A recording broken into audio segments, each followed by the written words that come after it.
road to growth, success of an entrepreneur. We've raised the bar. Learn firsthand from successful business owners and create your own path to success. I'm going to show you how great I am. It's time to hit the road to growth with team lead of the Enriquez Group, Realtor Vinny.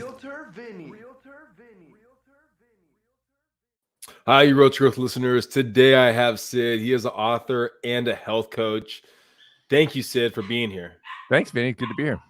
You know, so I get kind of show notes. I get some information before someone comes on, and you kind of read through it, trying to get a better understanding. You do a deep dive as much as possible. The thing that really grabbed my attention is trying to build a business, but also jumping off of social media. So that's going to be pretty intriguing to hear about that story when we get there. So that's going to be a good one. Yeah, well, I mean, the only reason I'm here is because I was told that you have the perfect solution for me of how to grow my business without social media. I've been trying to get off social media. I always make the joke that if I wasn't in the field I was in, I probably wouldn't be in social media. But it's like kind of like something you have to do, I guess. It at least feels that way. I know. No, it does to me still too. And so we can get into that. But yeah, it had more to do with my overall approach, what I coach people, you know, and it was some hurdles there along the way, but we can get into that if you want. But yeah, it was a very interesting trek. And I always, this is a true story.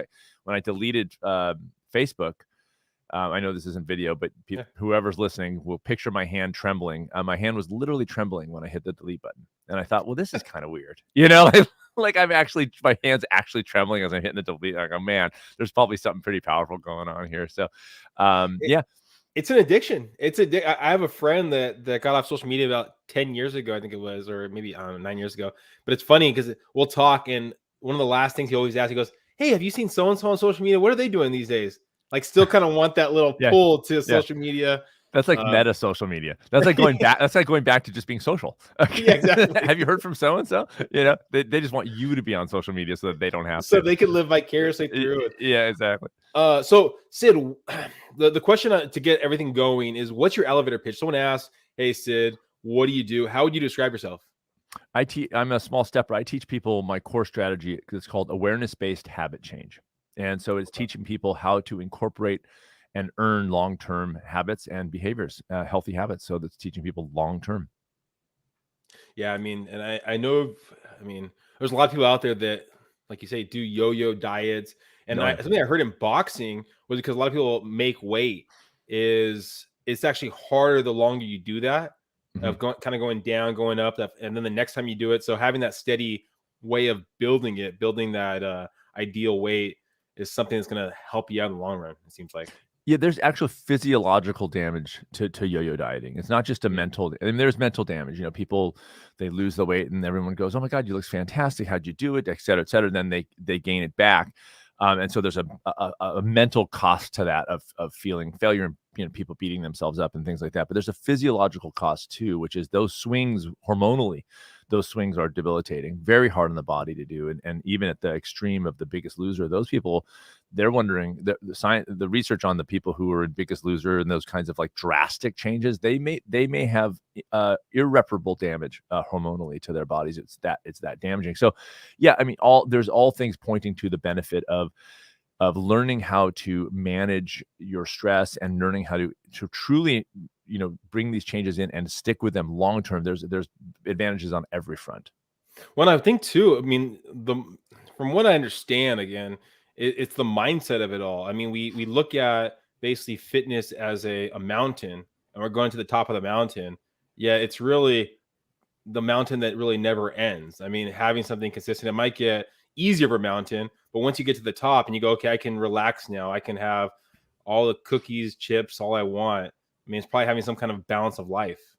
Yeah, I mean, you're right. This is a practice, you know, and so my new book, 6 Truths, is really talking about the hard work of this, of living a good life takes attention and effort. There's just no getting around that. It takes hard work. And so if you think, well, I'll just get to this scale weight and then I'll be fine. Well, we all know how that movie ends, you know? So it does take, it's good. I mean, it's what we do. It's, if people get into marriages, it's not easy. They have kids, it's not easy. We do lots of things that are of value.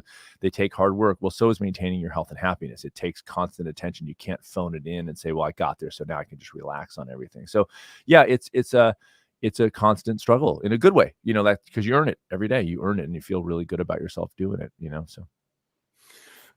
Was a young Sid into fitness, into health? I mean, who was a young Sid, like teens, even maybe older, younger? Who was the young Sid? Pretty regular teen, normal teen, ate. I probably, maybe comparatively ate okay, but still fast food, kind of the fast food, just normal styles. Grew up in Texas, like whole thing.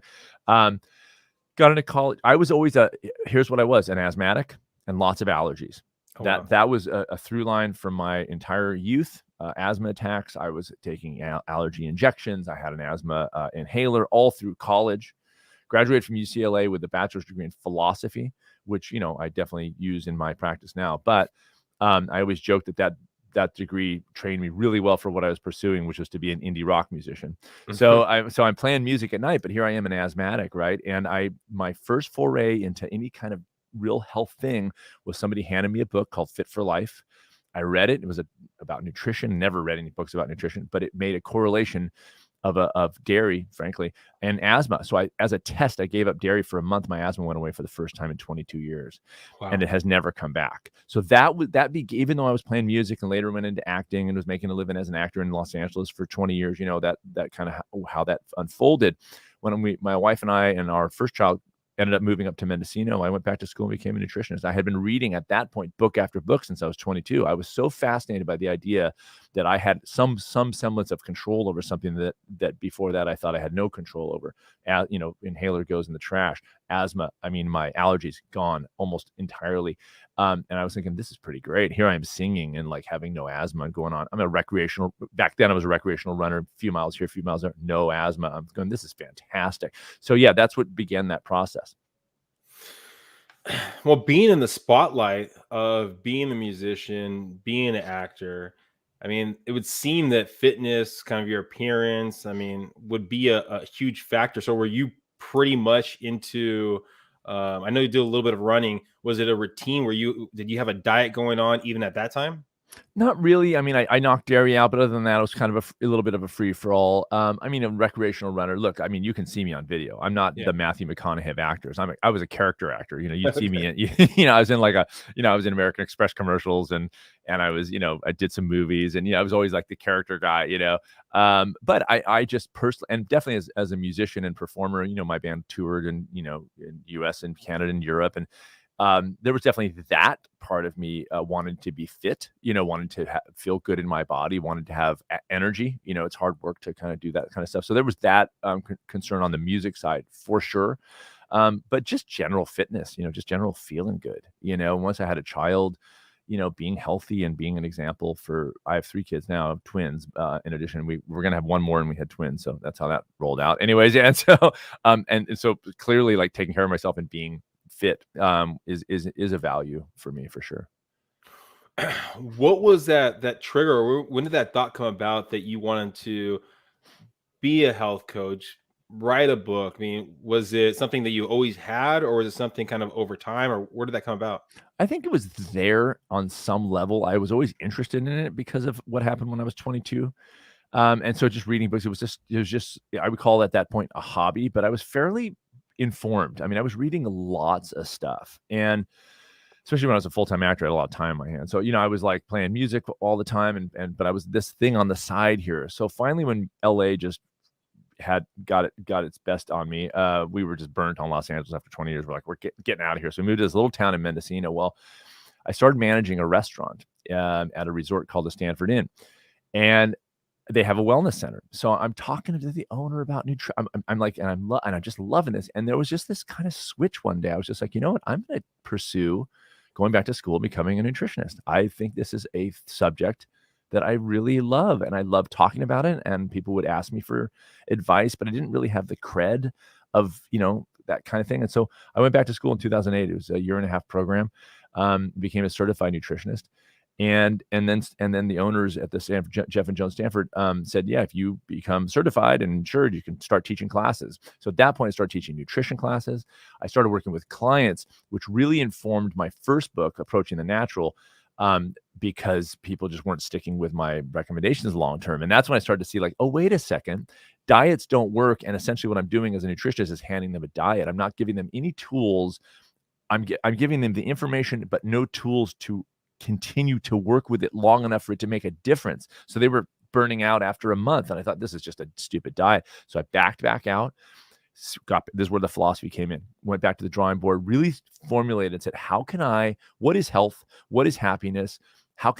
Is there a way that I can get people to use this information and learn how to manage their own stress while incorporating it so they don't take on too much too soon or too little, how to balance that out, hence awareness-based habit change, being aware of your stress during the process.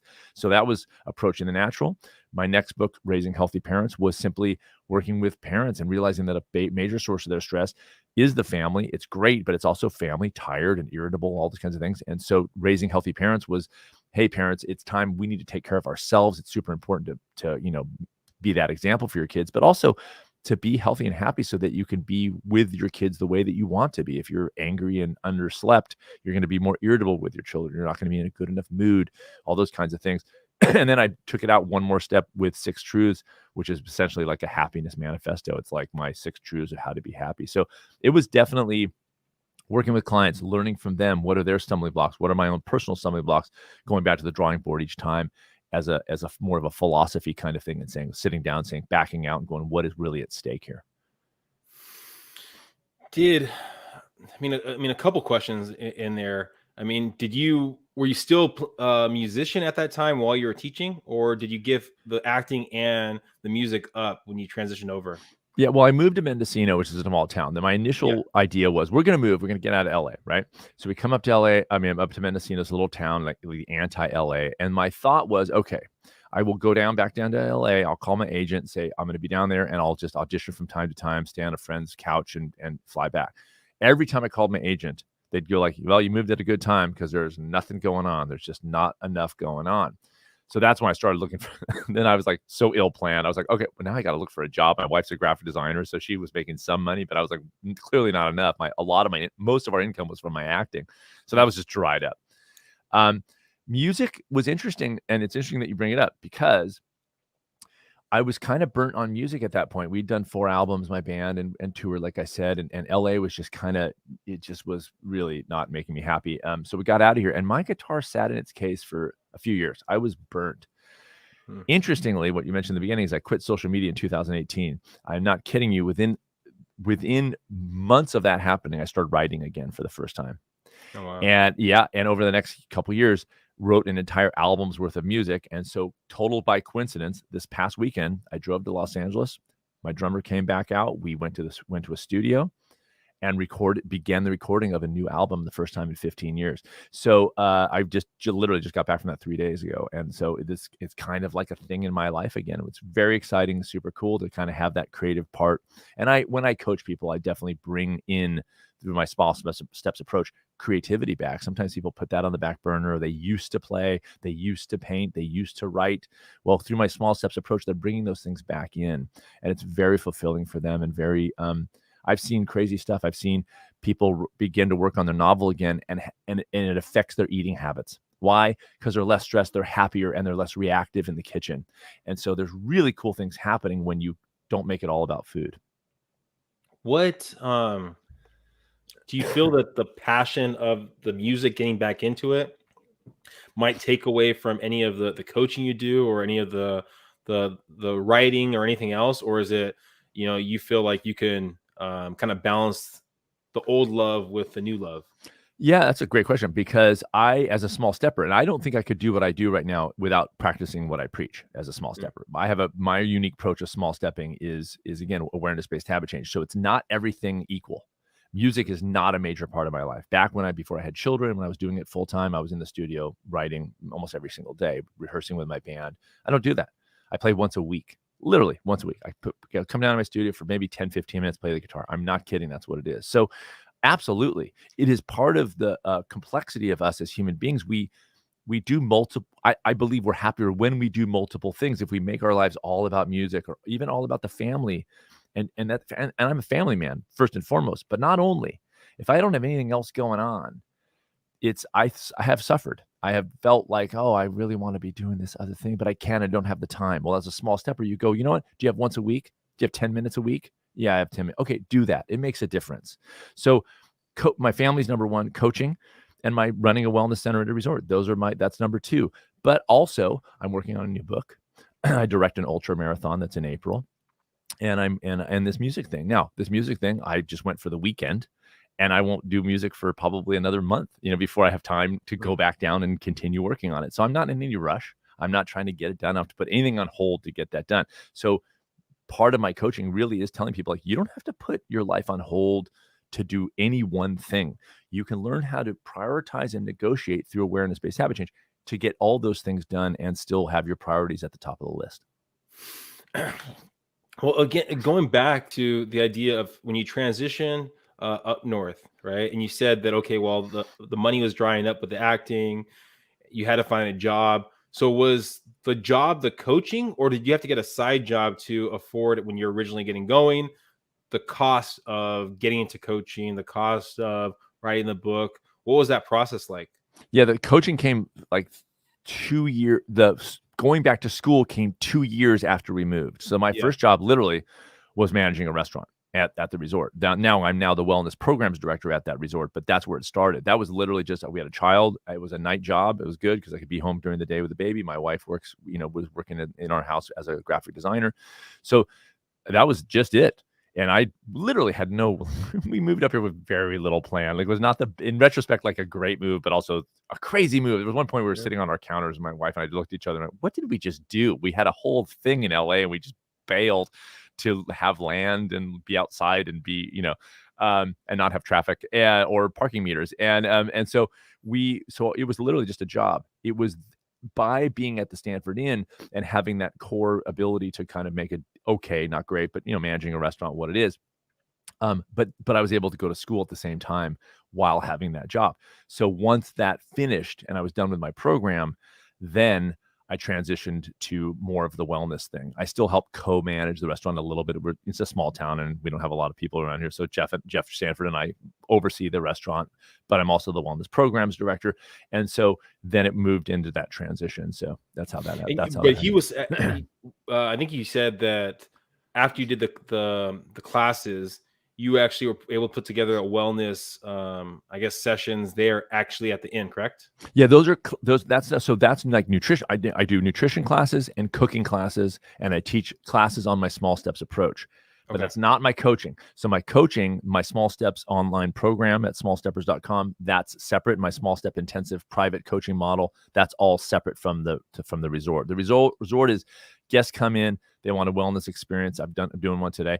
A cooking class, right? So I go down and do a cooking class. It's a one-off. They do a nutrition class, which I did 2 days ago. It's a one-off. But my coaching is ongoing and separate out of the resort. Do you think that if your boss or the co-manager, the owner of the company wasn't as flexible to kind of give you the opportunity to, make extra money in kind of growing I know it's separate, and there's probably similarities to it. Do you think you would still be in the situation you are today if you do have the flexibility of that boss?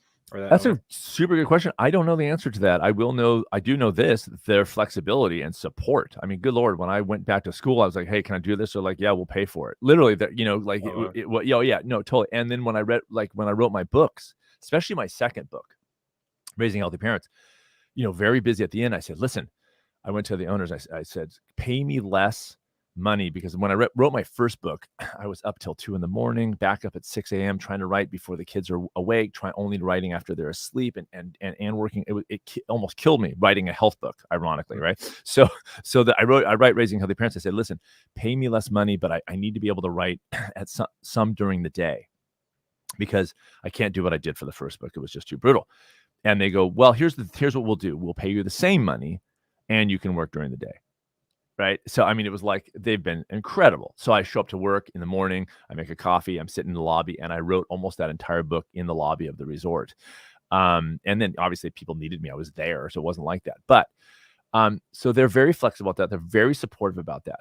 However, as my reach grew, and I have a podcast and a YouTube channel, and sort of getting a little bit of a wind behind it, I started speaking around the country. Well, as I'm speaking around the country, pre-COVID, of course, every time I'm speaking, I'm representing the Stanford Inn. So there's cross marketing there, because if I go to an event, and I just got invited to speak in New York in May, if I do that, Jeff and Joan probably will sponsor that event as the Stanford Inn. I will be there representing the Stanford Inn. So there is definitely cross marketing at play there, because if I'm there representing it, and I do, and I love that place, I consider myself part of the family there, then they get the benefit of people showing up and go, oh yeah, I heard Sid on his podcast, talk about the Inn. I saw him in Portland, Oregon, and I'm coming to the Inn because I thought it was such a great place, and that happens. So there's benefit, co-benefit. If someone's listening right now and they're looking to try to transition or bring another layer of their life into the business, because like the passion that you have for health, the dieting, the mindset, and they're working a job, what would be the best way of kind of having that conversation with the owner and saying, hey, this is my true passion. This is what I kind of want to do. I want to incorporate it. How was the conversation for yourself when that kind of came about? If you're working, if you're managing a restaurant and you want to learn how to be a running coach, which I'm a running coach, but that's neither here nor there. There's not going to be a lot of impetus for a restaurant owner to go, yeah, that really benefit me if you're a running coach. There has to be this is a resort with a wellness center. They didn't have a nutritionist on staff. Like there was a need to be filled, and I had the passion to fill it. So part of it has to be that, you may not be able to have that conversation with your job. Your job may just be your job. I will tell you, it was not easy. When I went back to school to become a nutritionist, I didn't do that on company time. I did that all on my own. I did that at home with a baby, with a young child, just fighting for moments when I can. This very much informed my small step. I always say I coach people, steal moments. You have to steal them. They're not going to be given to you, but you have to look and value moments, smaller chunks of time than you think is necessary. In a sense, what I've been telling clients lately is this is mental toughness training.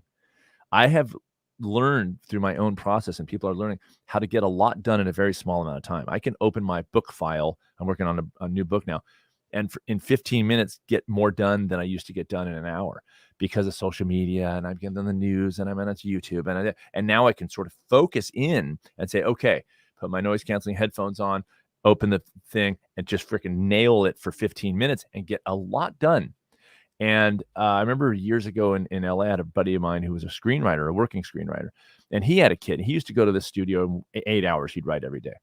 And when he had a child, I said, I remember asking him, I didn't have a kid at the time. I go, how do you even get work done? You have a little baby at home. He goes, Sid, I get more done in an hour now than I used to get done in 8 hours in the studio. I go in the studio, sit down 8 hours, screw around for 7 hours. He goes, now I work for an hour and I get more done than I did 8 hours in that studio. It's a brain training process.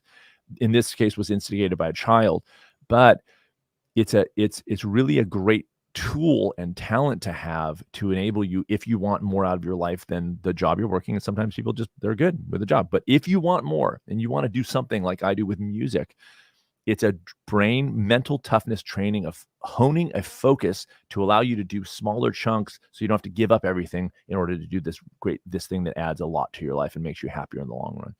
All right. Well, talking about giving up, man, we talked about it briefly beforehand, but what was that trigger of giving up social media?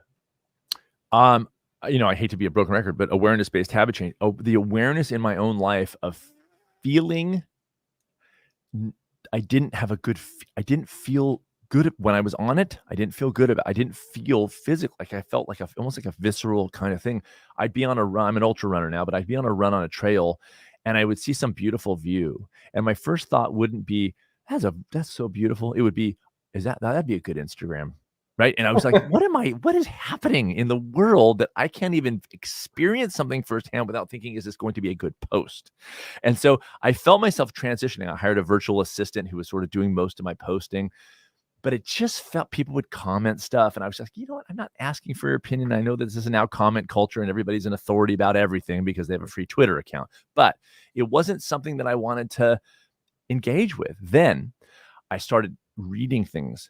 And I started hearing a podcast with a guy who was on the Ezra Klein show, and he was one of the early consultants with Zuckerberg when they were formulating the algorithms that would literally, for the purpose of addicting people to these platforms, they were doing things like trickling likes. you might have 50 likes on your photo, but they're not going to let you know that you have 50 right away. They're going to let you know that you have 5. Then you're going to go back again to see if there's any more, and they're going to tell you there's no more. Then they're going to go back again, 2 more. And they had this algorithm based on science that behavioral science in the 1950s, where pigeons would hit a button and get a treat, hit a button, get a treat. Well, they started intermittently giving treats, and they found that the pigeons would click it more.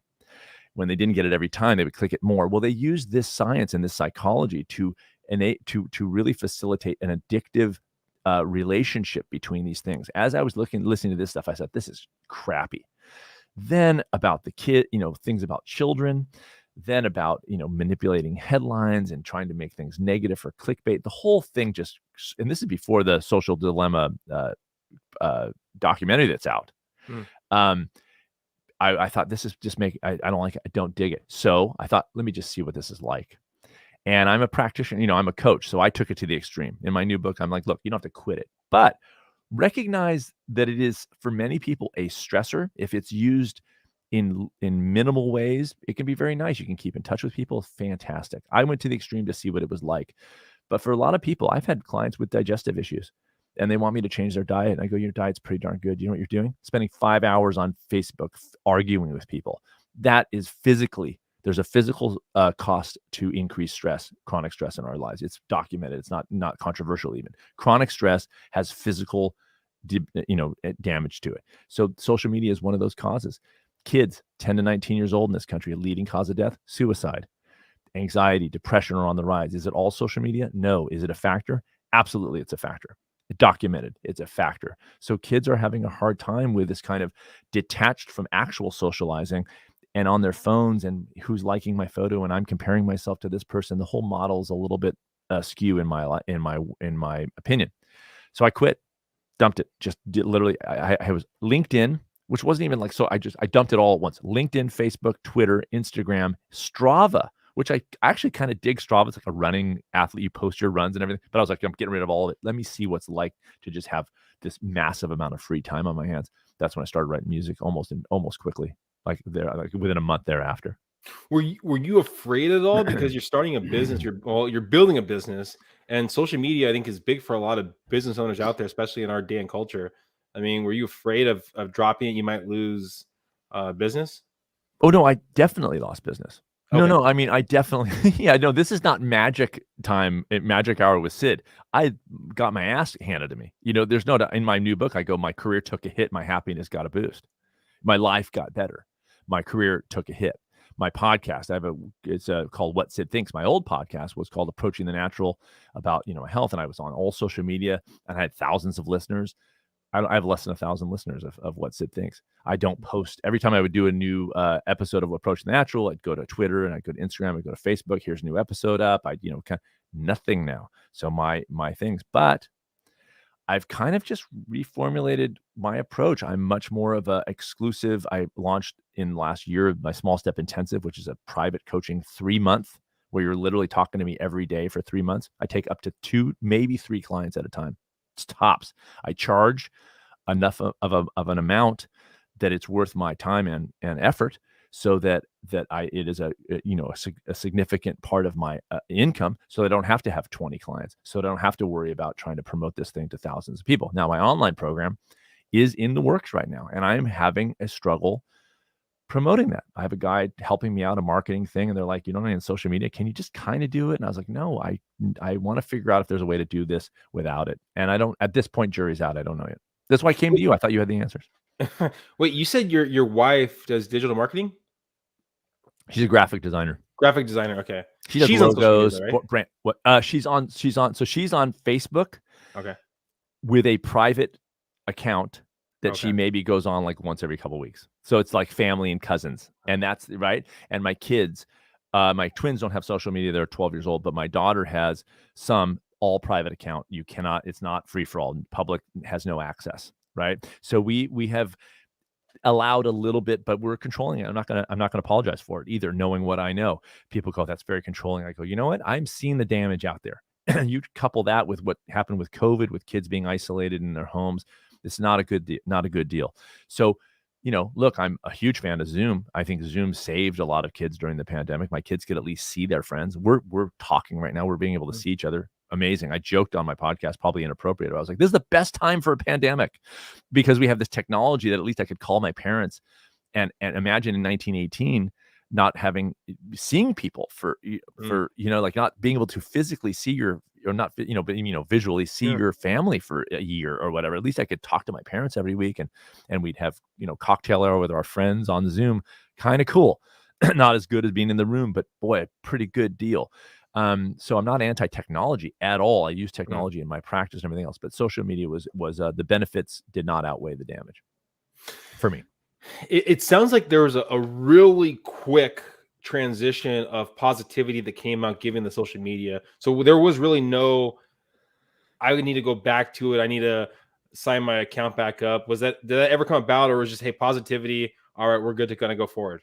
I felt better immediately. I mean, except for the tremble when I hit the delete key, I'm not kidding. Within the first week, I was like, this is amazing. I mean, just not having, I started going on runs immediately going, this looks amazing. I'm enjoying, I'm being on my run, actually being on my run instead of, should I stop and do, so that's a post? This looks really pretty. I should probably post. It was like, good Lord. Oh, let me do a selfie in front of a freaking, river. It was like, I started being free again. It was like, I didn't even realize it. So yeah, it was immediate where I was like, my life is so much better. And I also realized, oh, this is going to kill me career-wise. Like this is going to hurt, and it's been a slow climb back.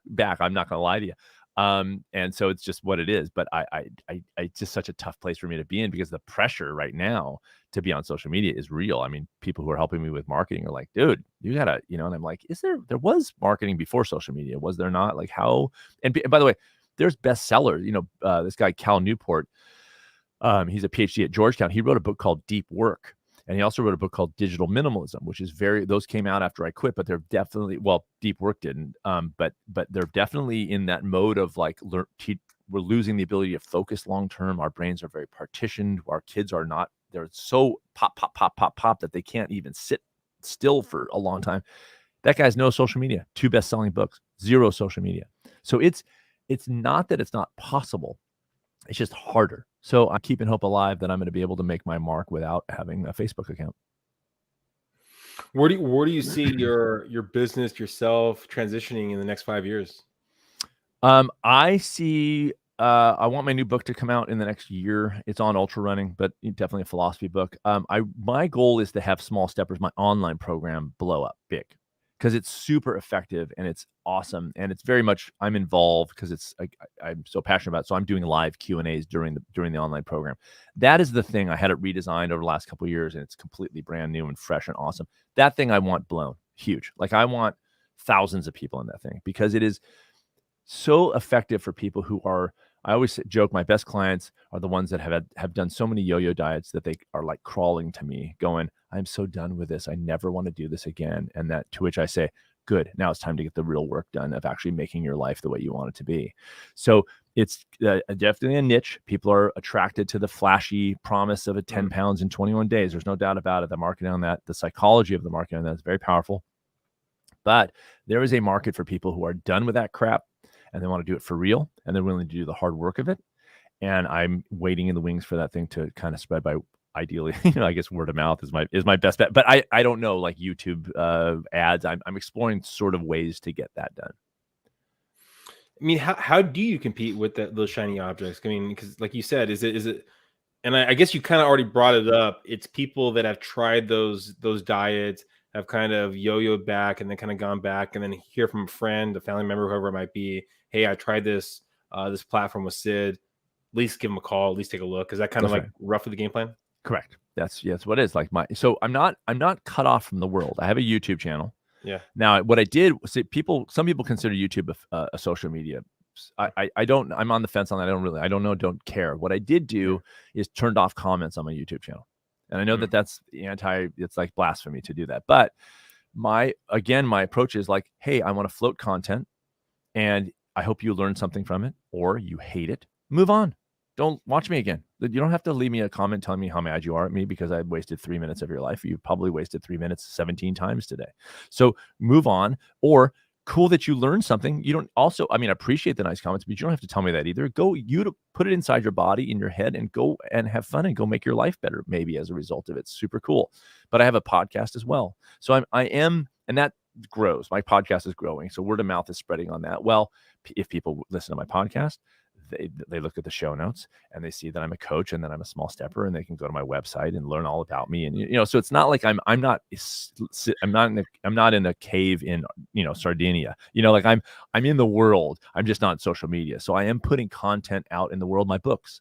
People come to me because they read my book, because my book got handed to them by some friend of theirs, and they go, "Oh my God, this is cool," and they want to check me out, and they go to my website. So it's there. It's just not there on the scale of social media.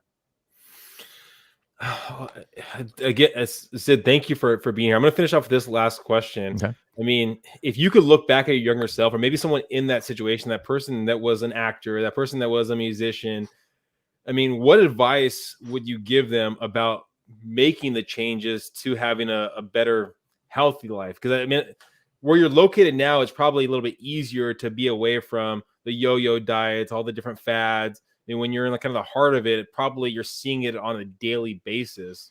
I mean, is there advice that you'd give to that person or your younger self? Well, I would say, first of all, because of online, I'm not separated from it's all online. So no matter the good news for quick fixes and flashy, whatever diets, is that they have access to everybody in the world because of social media. So because not social media, but online. Yeah. So there's no difference. Everybody I'm surrounded with is on some sort of something or other, this thing and that thing. Right. Yeah. So that's no change. What I would give to it's a tough one, because when I've had young clients before, and I tend to not work with younger clients now, like in their 20s, because they just haven't done it enough yet. I don't say this, but I always want to say, listen, you got to do like 10 more yo-yo diets. Like, just, because if you come to me first and go, yeah, no, I get it. This is so great. I want to do it. But over your shoulder, you see this flashy silver ball that's shiny. It's going to distract you from the real work. So part of why I've loved so far getting a little bit older, I'm not old, but getting a little older, is the experience of like, there's no temptation there. I do not have any desire to go back. I have no desire to go do that crap. I think that part of it is learning and going through that yourself to realize it doesn't work. You can read the statistic that says it doesn't work, but in your mind, you think maybe it'll work for me.